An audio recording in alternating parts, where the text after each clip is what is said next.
These are the relief moulds, and we're going to make some white decoration to go onto the Jasperware. Now the clay itself does actually look pink in colour, but this is actually a dye just so we can tell the different coloured clays apart. Okay, now what we're going to do, we're going to use a very thick pressing knife, very firmly press the clay deep into the mould. So we're actually pressing all the clay into the mould and all the air out of the mould. We do use quite a lot of force. Now we're going to make sure that the clay is a little bit deeper. So we use a very hard leather tool which is called a knocker. Give it a really good bang on the top.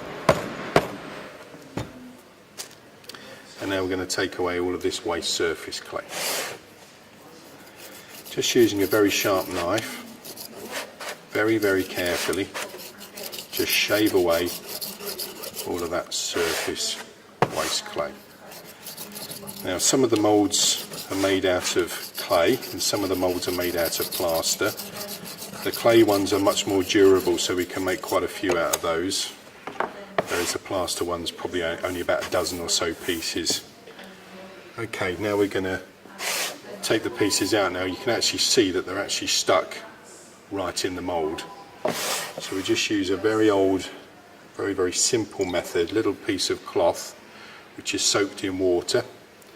We use a flattened spatula which is called a teaser. And we just very gently just use the moisture,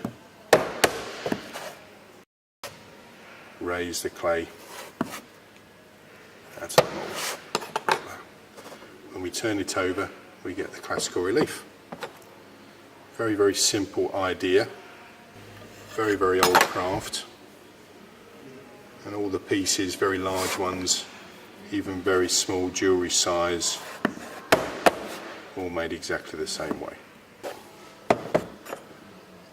And that's it. Now the pieces themselves are very, very soft and they dry really, really quickly, so we place our pieces onto some plaster which is soaked in water. That's actually how we can store our pieces, sometimes for days and sometimes even in weeks.